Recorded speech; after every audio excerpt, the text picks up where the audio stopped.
E vamos para mais um relatos, porém esse relato aqui é diferente, é relato de uma inscrita daqui do canal, relato de uma inscrita. Ela mandou aqui pra mim, então eu vou ler aqui pra vocês, ó. Meu irmão vendeu a casa da nossa mãe sem avisar ninguém e descobri que ele planejava isso há anos. Eu não li, tá? Eu não li, Luana já leu, ela que separou e me mandou aqui.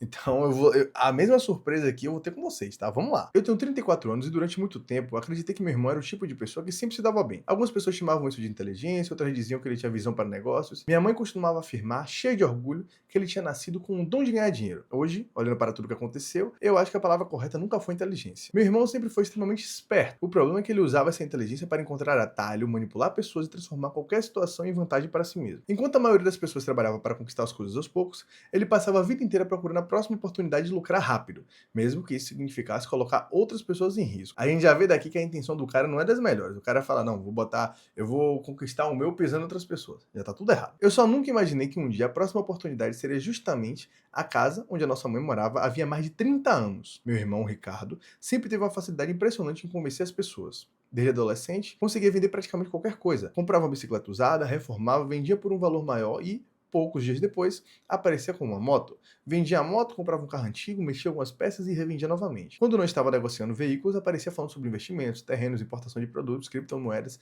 franquias ou qualquer novidade que prometesse algum lucro rápido. Ele nunca ficou muito tempo no mesmo negócio, porque para ele o mais divertido não era construir algo sólido, era fechar o próximo negócio. Gostava da sensação de convencer pessoas, fazer acordos e sair dizendo que tinha encontrado uma oportunidade imperdível. O curioso é que quase sempre dava certo.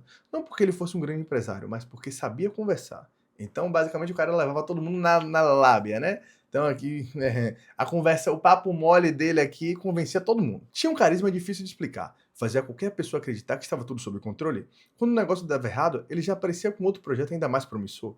Minha mãe admirava essa capacidade. Dizer que ele era diferente de mim porque eu preferia estabilidade. Eu trabalhava na mesma empresa há quase 10 anos, pagava as minhas contas em dia e levava uma vida previsível. Para ela, eu era responsável. O Ricardo era brilhante. Nossa mãe morava sozinha desde que nosso pai faleceu. Era uma casa simples, mas muito bem localizada. Eles tinham comprado aquele terreno no fundo do bairro, ainda era praticamente mato. Com o passar dos anos, a região se valorizou muito. Vários prédios foram construídos por perto, supermercados chegaram, uma estação de metrô foi inaugurada a poucas quadras e, de repente, aquela casa antiga passou a valer muito mais do que qualquer um de nós imaginava. Minha mãe nunca quis vender. Dizia que cada parede guardava uma lembrança do casamento, do crescimento dos filhos e de tudo o que tinham construído juntos. Para ela, aquela casa não era patrimônio, era memória. Ricardo, por outro lado, enxergava outra coisa toda vez que passava pelo portão. Ele via dinheiro, muito dinheiro. E, sem que ninguém percebesse, começou a montar um plano que levaria anos para ser colocado em prática. Nos primeiros meses depois que nosso pai faleceu, o Ricardo passou a visitar nossa mãe com muito mais frequência. No início achei muito bonito. Eu morava a quase 40 minutos dali e só conseguia vê-la nos finais de semana por causa do trabalho. Já ele tinha horários muito flexíveis e aparecia praticamente todos os dias. Levava compras, resolvia problemas no banco, acompanhava consultas médicas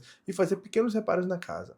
Minha mãe vivia dizendo que tinha sorte de ter um filho tão prestativo. Eu concordava. Nunca imaginei que toda aquela dedicação tivesse um motivo muito maior por trás. E vamos combinar, meu pessoal, ninguém, em sã consciência, vendo um filho ajudando uma mãe que tá sozinha ali, né, depois do falecimento do marido, vai imaginar que o filho tá com interesse em alguma coisa, né? Todo mundo vai pensar que não, aquele filho é muito bom com aquela mãe tem muita sorte, até porque tem muitos filhos que, depois que, sei lá, ou casam ou saem de casa, ou completam 18 anos, largam os pais e não querem saber mais de nada. Então, qualquer pessoa pensaria que ele é realmente o filho dos sonhos, né?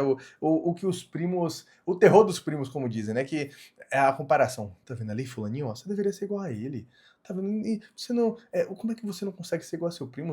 Aquele primo seu ali, ó, que coisa maravilhosa, ajuda tanto a mãe, está sempre presente, faz as compras, ajuda com os bancos, né? Porque normalmente às vezes idosos têm uma dificuldade maior com esse tipo de coisa. Então, é o exemplo de todo mundo. Enquanto eu fazia questão de manter uma certa independência da nossa mãe, Ricardo passou a assumir praticamente toda a parte burocrática da vida dela. Foi ele quem começou a pagar algumas contas de internet, foi ele quem convenceu a nossa mãe a fazer um aplicativo no celular para poder acompanhar o banco. Também foi ele que passou a guardar documentos importantes em uma pasta dentro da casa dele, dizendo que seria mais seguro do que deixar espalhado na residência da nossa mãe. Sempre existia uma explicação convincente para tudo. E como ele resolvia vários problemas rapidamente, ninguém via motivo para desconfiar. Minha mãe sempre foi muito organizada, mas nunca gostou de lidar com papelada. Meu pai que cuidava dessas coisas. Depois que ele morreu, o Ricardo assumiu esse papel naturalmente. Era ele quem levava contratos para assinar, renovava seguros, resolvia questões do IPTU e acompanhava assuntos relacionados ao imóvel. Quando eu perguntava se ela entendia exatamente o que estava assinando, ela respondia sorrindo que confiava no filho. Dizia que Renato entendia dessas coisas e jamais faria algo que a prejudicasse. Na época, confesso que até senti um certo alívio. Saber que alguém estava cuidando dessa parte burocrática diminuía muito minha preocupação. Eu trabalhava muito,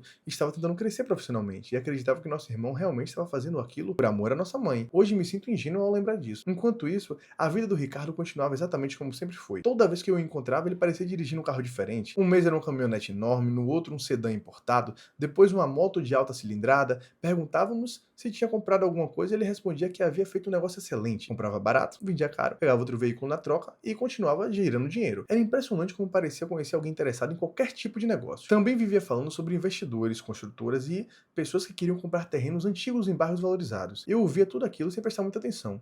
Nunca gostei desse tipo de negociação e sempre preferi a segurança do meu salário fixo. Ricardo costumava brincar dizendo que eu morreria trabalhando enquanto ele morreria fazendo negócios. Minha mãe ria dessas piadas com orgulho, como se o filho tivesse um talento especial que poucos possuíam. E de fato é uma realidade, tá? Pessoas que têm uma facilidade de vendas, de negociação, de, sei lá, de lábia para poder conversar e convencer alguém, é muito fácil para essas pessoas conseguir gerar dinheiro muito rápido. Eu acho, inclusive, que, na minha opinião, tá? Uma das maiores habilidades do ser humano, o ser humano é um ser muito sociável, na verdade, a gente vive em sociedade, então há uma necessidade de socialização, querendo ou não, então para você resolver um problema, ninguém consegue resolver um problema sozinho, você precisa de alguém para te ajudar, seja uma pessoa que está trabalhando, sei lá, num saque da vida, né? num saque ou num cartório, ou para você fazer, sei lá, para você comprar um imóvel, você tem que falar com o corretor ou com o dono de outro imóvel. Então, assim, o ser humano é um ser adaptável e um ser sociável. Então, assim, quando você consegue conversar muito bem, quando você consegue falar muito bem,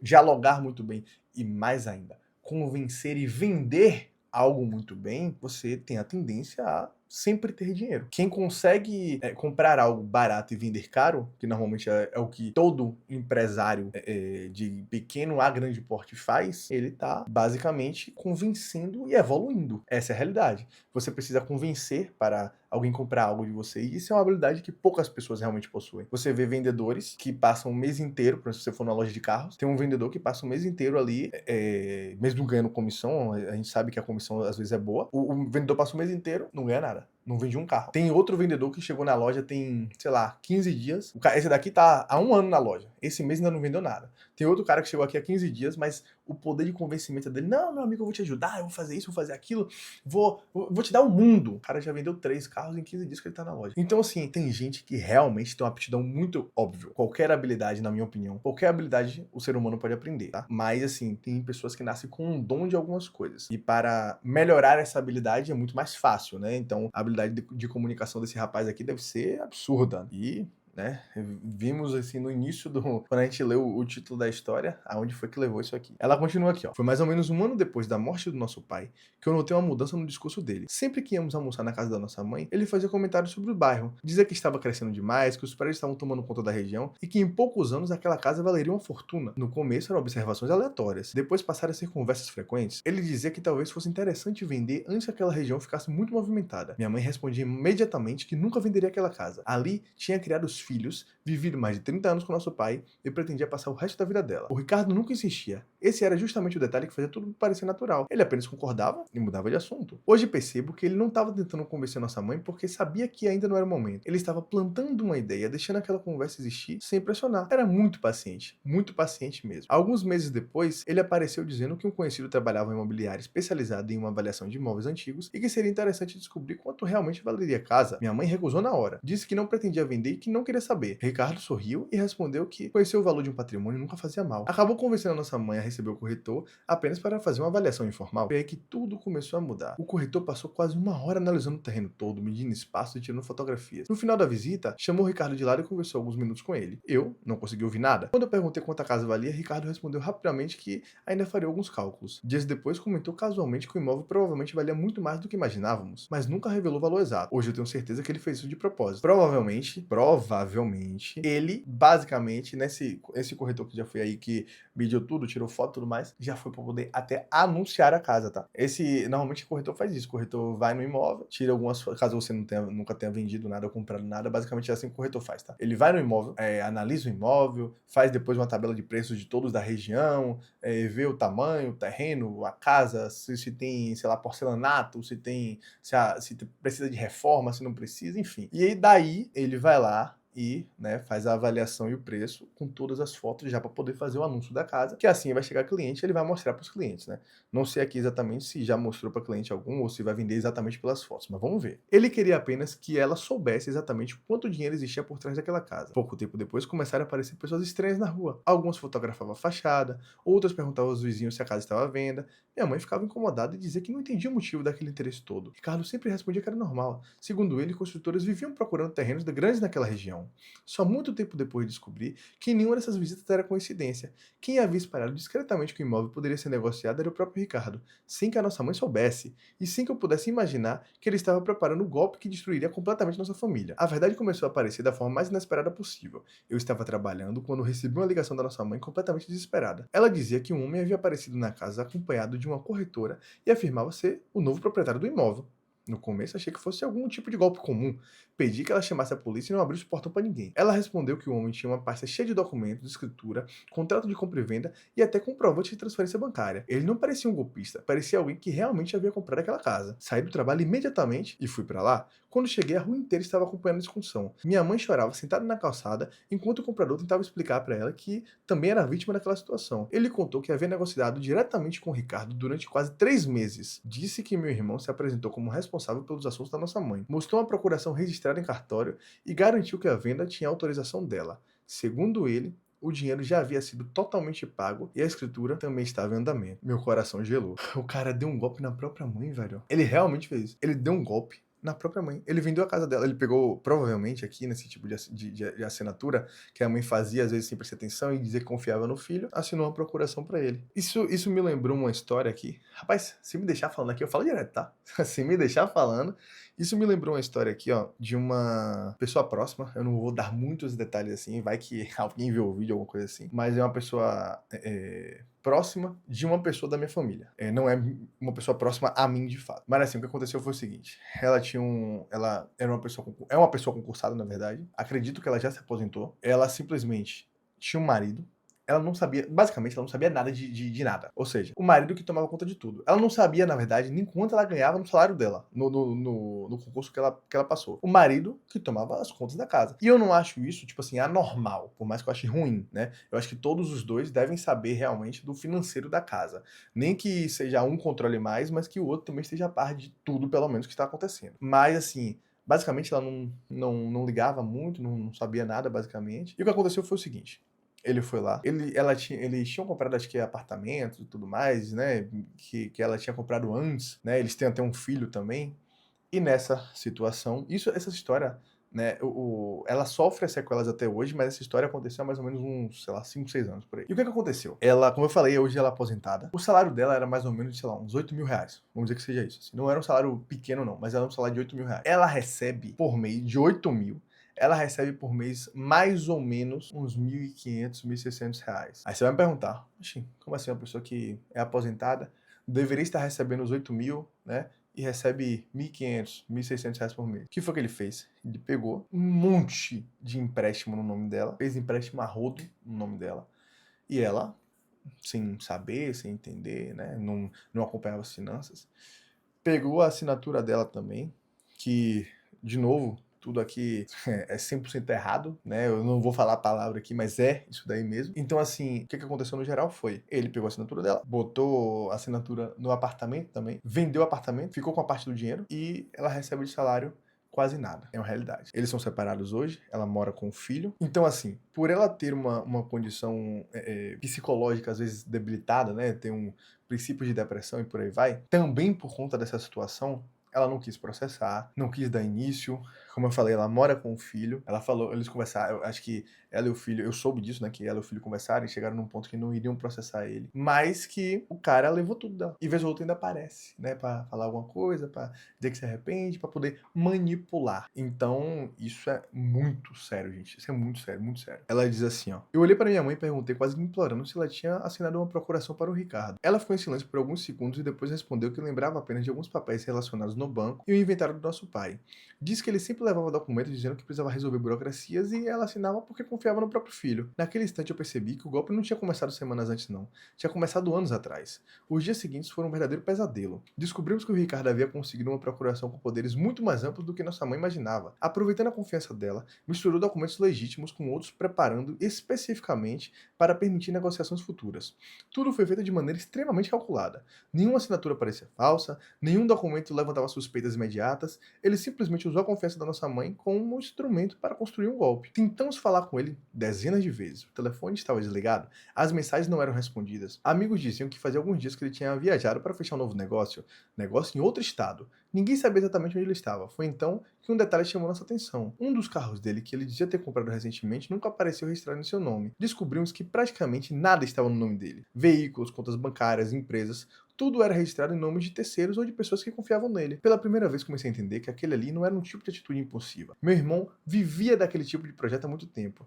A investigação policial revelou ainda algo pior. O dinheiro obtido com a venda da casa praticamente não existia. O Ricardo havia usado parte para quitar dívidas antigas, outra parte para investir em um empreendimento que nunca saiu do papel e uma quantia significativa simplesmente desaparecia em negociações que ninguém conseguia rastrear. Enquanto nossa mãe chorava de medo de perder a casa onde viveu a vida inteira, ele publicava fotos em um resort de luxo dizendo que finalmente estava aproveitando os frutos de anos de trabalho. A revolta tomou conta da família. Parentes que sempre defenderam o Ricardo começaram a entender que ninguém estava imune às manipulações dele. Descobrimos que ele havia convencido um tio a investir em um terreno inexistente e um primo que tinha emprestado uma quantia alta acreditando que participaria de um negócio extremamente lucrativo. Aos poucos as histórias começaram a aparecer. Pessoas diferentes, golpes diferentes, mas sempre o mesmo roteiro. Muita conversa, muita confiança e promessas de ganhos rápidos. A polícia conseguiu localizá-lo cerca de 4 meses depois. Ele foi preso preventivamente enquanto tentava fechar outra negociação utilizando documentos de um idoso que havia conhecido por meio de um amigo. Quando a notícia chegou, minha mãe não comemorou, apenas chorou. Era um tipo de dor que eu nunca tinha visto. Não era tristeza pela prisão do filho. Era a sensação de perceber que o homem que ela mais confiava havia planejado tudo isso durante anos, olhando nos olhos dela praticamente todos os dias. Depois de uma longa batalha judicial, conseguimos anular a venda da casa. O comprador também foi reconhecido como vítima e recebeu o direito de buscar o prejuízo diretamente com Ricardo. Felizmente, o juiz entendeu que nossa mãe havia sido induzida ao erro e que jamais teve a intenção real de vender o imóvel. Foi uma vitória enorme, mas que deixou cicatrizes profundas. Durante muito tempo, ela teve medo de assinar qualquer documento. Sempre que alguém mencionava cartório, banco ou estrutura, ela ficava nervosa e pedia para que eu lesse tudo diversas vezes antes. O Ricardo acabou condenado por inúmeros processos relacionados a enganações que foram descobertos durante a investigação. A pena foi alta, principalmente porque surgiram diversas outras vítimas que nunca tiveram coragem de denunciá-lo antes. Até hoje ele continua preso, e sinceramente, não sinto alegria por isso. Sinto apenas uma tristeza de saber que alguém tão inteligente poderia ter construído uma vida extraordinária se tivesse usado aquele talento para o bem, em vez de transformar a própria família em oportunidade de negócio. Nossa mãe ainda mora na mesma casa. Ela diz que não pretende sair dali enquanto tiver forças para cuidar do jardim que plantou com nosso pai. Sempre que passo pelo portão, lembro de tudo que quase perdemos por confiar demais em quem jamais deveria ter transformado a mãe em um alvo de golpe. E mesmo depois de tudo isso, ainda existe uma pergunta que nunca consegui responder completamente. Até que ponto a confiança dentro da família deve existir? Porque se vocês estivessem no meu lugar, depois de descobrir que o próprio filho vendeu a casa da mãe escondido, conseguiriam visitá-lo na prisão? Ou simplesmente apagariam essa pessoa da vida de vocês pra sempre? Rapaz, velho. Eu acho que essa vai ser uma das primeiras histórias que eu realmente não sei o que eu faria. Se fosse meu filho, por exemplo. Não sei o que eu faria. Porque assim, tem um amor de pai, tem um amor de mãe, tem um amor de irmão, né? No caso dela, né? De dar irmão pro irmão. Você fica meio que perdido. Você não sabe o que fazer. Você vai. Porque assim, ó, se você falar assim, não, eu vou lá visitá-lo. Mas você tá indo visitar quem? Alguém arrependido e verdadeiramente arrependido? Ou alguém que pode mentir pra você, dizendo que tá arrependido e não tá? Ou simplesmente alguém que nem acha que o que fez foi errado. Acho que foi uma oportunidade, né? Como ela disse várias vezes aqui, que pra ele tudo é uma oportunidade. Então eu fico na dúvida se realmente eu iria e tudo mais. Mas assim, a primeira pergunta dela é muito interessante. Mas ela faz aqui também um questionamento muito interessante, que é o quê? Ó? Até que ponto a confiança dentro da família deve existir? Então eu vou dizer sobre a minha opinião, tá? Na minha família é uma família pequena. Eu não vejo por que não confiar na maioria das pessoas, né, que estão nela, ou nas pessoas que estão na minha família. Existem pessoas, sim, que você pode olhar com um olhar meio assim, não sei tanto assim, não, essa pessoa aqui, não sei, né? Você olha assim, você fica meio naquela. E talvez a família de Luana, por ser uma família um pouco maior, né? Um pouco maior, não, muito maior do que a minha, para todos os lados, tanto por parte de mãe, parte de pai, seja um pouco mais complicado de você necessariamente assimilar, é muito mais gente, então gente espalhada por outros lugares, que ela também não tem tanto contato, então não tem como você confiar em quem você também não tem contato, é uma realidade isso. Mas assim, por exemplo, vou dizer que eu já considero família, por exemplo. Então, vou dar um exemplo de um tio meu. Eu tenho um tio que ele mora no Rio de Janeiro, ele é o irmão direto de meu pai, aí tem ele, minha tia, que é casada com ele há, sei lá, 30 anos provavelmente, minha prima e minha outra prima. A mais velha tem quase a minha idade, eu tenho 27, a mais velha tem 25, e a mais nova acho que tem 16, né? Que é minha filhada também. Então, assim, todos esses daqui que eu tô falando são minha família. O que eu confio, por exemplo, nesse meu tio, eu confio nessa minha tia, mesmo ela não sendo de sangue, sabe? De sangue direto, assim, como se diz. Então, assim, eu confio 100%. 100%. Não é, tipo, 99,8%. É 100%. Confio 100%. Em falar assim, pô, tô bilionário, deixaria minha conta do banco assim na mão deles, porque eu saberia que se eles usassem alguma coisa, é porque foi necessário usar, sabe? Não é porque pegariam algo de mim ou algo assim nesse sentido, muito pelo contrário. Então, são pessoas que eu enxergo de uma forma muito maravilhosa. Mas também tem outras pessoas que, às vezes, você vê, mora às vezes no interior, que você vê vez ou outra, e você não tem tanta proximidade, sabe? Às vezes sei lá, a esposa de algum tio seu, ou sei lá, o esposo de alguma tia sua, e que você não tem tanta proximidade, então você não, sabe, você fica naquela, não, beleza, é uma pessoa que tá ali na família e tudo mais, mas você não vai confiar 100%. Então, assim, pra mim, a confiança dentro da família deve existir a partir do momento que essas pessoas te mostram confiança. Então, confiança é uma via de mão dupla. Então, ela vai e volta. Então, você tem que entender, a pessoa tem que te passar confiança pra você confiar nela. E, na minha opinião, não é só porque é família que você tem que confiar, não. Acho que tem pessoas, por exemplo, em diversas famílias que não são confiáveis e tem amigos que não são da família que são mais confiáveis do que essas pessoas. Então, muito triste isso aqui. Fico feliz que ela tenha conseguido a casa. O comprador não teve né, teve um problema muito grande, porque ter que ir buscar com o próprio Ricardo aqui o dinheiro é uma tarefa difícil, já que até o dinheiro da casa mesmo que tinha vendido, não falou exatamente o valor aqui, mas o dinheiro da casa mesmo que tinha vendido, ele já tinha torrado o dinheiro todo aqui com 1001 coisas, então muito triste pra ela, mas gostei da história. Pra você que, a inscrita que mandou, não vou falar seu nome aqui, mas pra você que mandou a história, eu fico muito feliz por ter confiado, por ter mandado. Gostei muito, realmente, de ler aqui. Fala pra sua mãe que, né, tá tudo certo. Ela tem realmente que ficar com esse medo mesmo aqui quando alguém fala cartório, banco e tudo mais, porque são coisas que podem acabar, né, com uma tranquilidade, né, uma estabilidade muito rapidamente, assim como ela percebeu isso. Então, de um dia para o outro, você pode ter sua casa, no outro dia você pode não ter mais. Então, assim, dá um abraço em sua mãe por mim. Se você que está assistindo esse vídeo aqui gostou também, né, e quiser dizer alguma coisa aqui embaixo nos comentários, fico muito feliz. Contar sua história também, quiser mandar pra gente, avisa aqui que a gente disponibiliza qualquer coisa, um e-mail, alguma coisa assim, pra vocês mandarem uma história. E curte esse vídeo se você gostou, se inscreve no canal e muito obrigado.